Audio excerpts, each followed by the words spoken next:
Alrighty, guys. Well, I have been changed for good because we now live in a world where I, personally, and I hope you as well, have seen Wicked for good.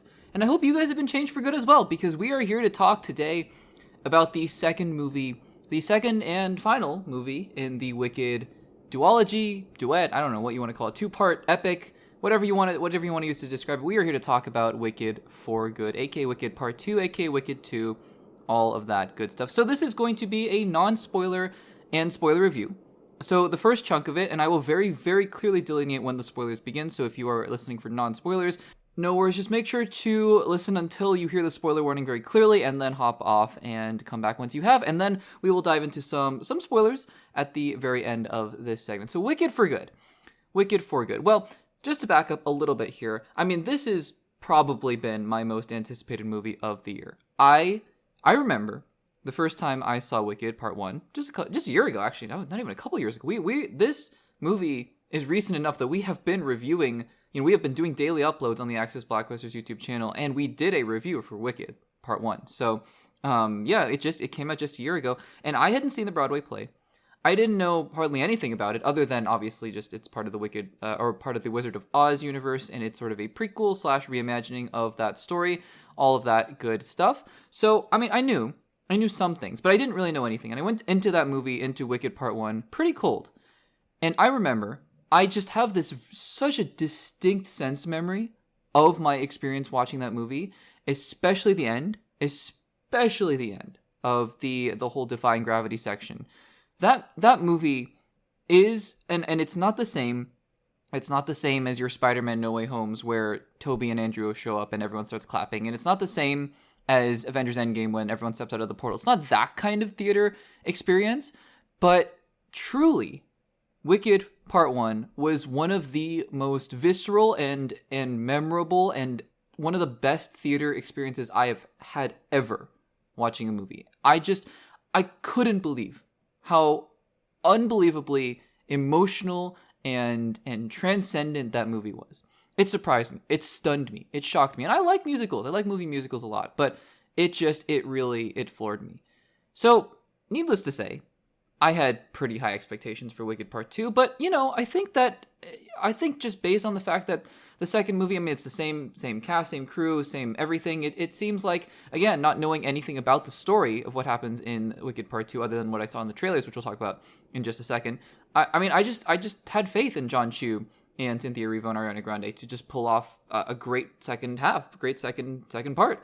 And the trailers, the trailers did nothing to deter me. I mean, I don't think the trailers were quite as good as for Wicked Part 1, but I thought the trailers were great. I thought that, again, not having heard any of the music beforehand, I intentionally try to stay away so that when I go see the movie, then I can actually, experience it for the first time within the movie. And, I mean, for good, sounded great in the trailers. No Good Deed sounded great in the trailers, so I was really, really excited. So I went to go and see Wicked Part 1. Is it as good, in my eyes, as the first movie? No, I don't think so. Does it have to be? No, I also don't think so. I've said this a lot, actually, with these kinds of sequels. I mean, I feel like the bar had been set so high for the first movie, and to expect Wicked Part 2 to be as good as Wicked Part 1, I think it's just, sometimes I think about, maybe that's just not a fair metric to use, honestly.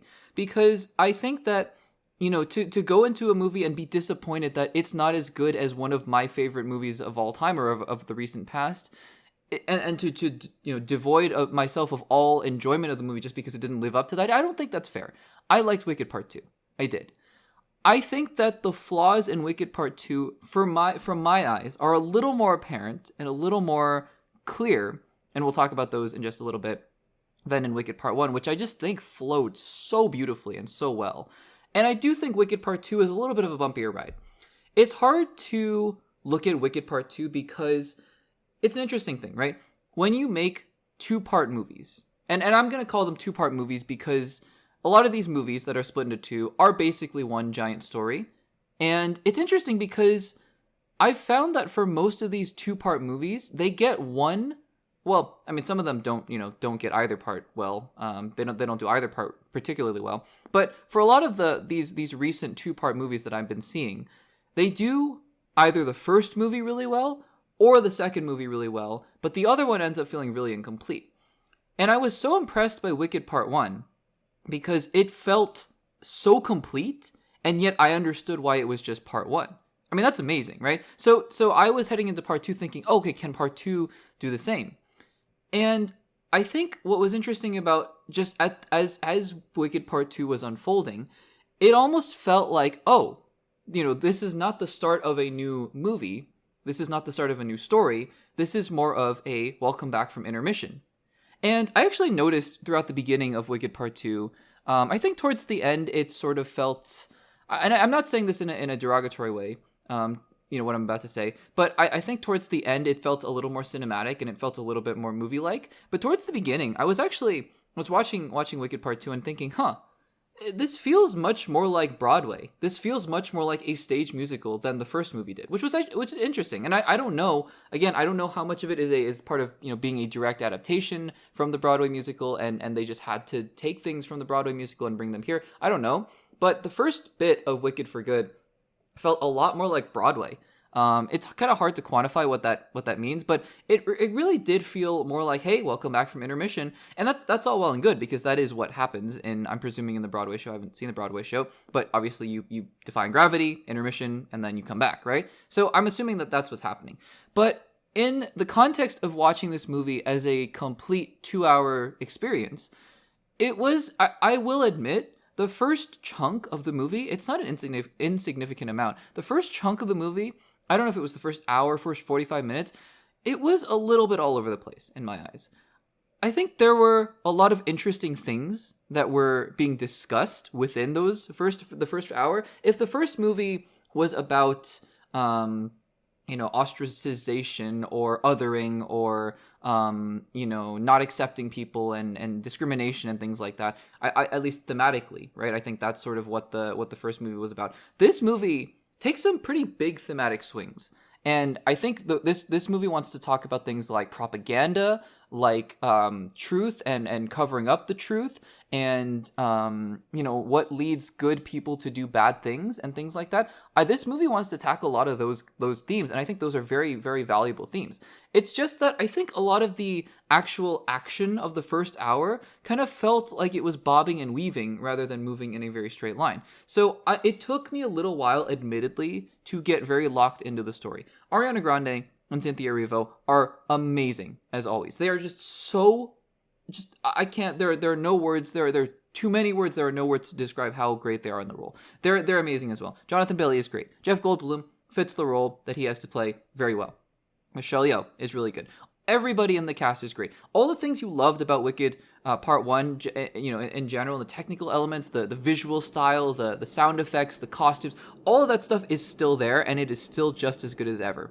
And there are some great set pieces. There are some really fun songs towards the beginning, although nothing really as memorable in this movie as in the first movie in terms of music. There's obviously a couple songs like For Good that are sort of the linchpin songs for this movie, but nothing like Popular or What Is This Feeling or songs like that. But that's okay. I mean, it's just part and parcel of adapting the second half of a Broadway show that was meant to be seen in one go. So that is what it is. But again, I do feel like the first chunk of this movie was trying to find its footing.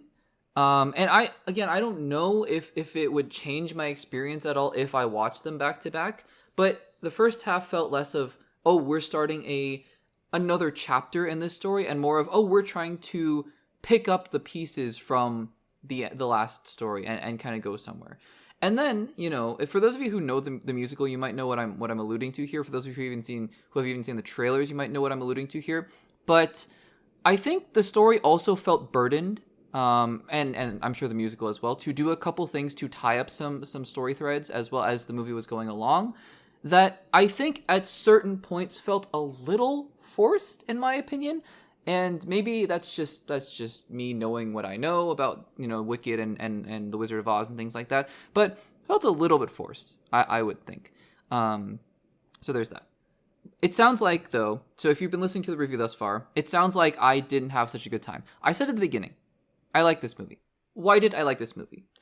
The ending of Wicked for Good, not all of the ending, but I think the way in which they wanted to end this movie, I think John Chu, obviously again, acknowledging there's the Broadway play. I haven't seen the Broadway play. So maybe he's just directly taking what's on the Broadway play and putting it into the movie. That's great. That's totally fine. You still have to be a very talented director to do that well. And he did it well.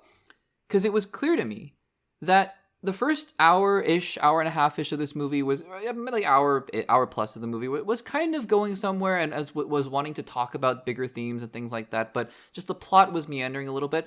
And then they get to this point where I think they understood that this was where this entire 4 or 5 hour journey had been going the whole time. And once they get to that point, this movie clicks. It clicks back into gear. And I remember having some of the same feelings that I had for watching Wicked Part 1 and thinking, yes, this is what I remember. And so the way that they ended this movie, to me, was very emblematic and very poetic and symbolic of the journey that we'd been on with these characters.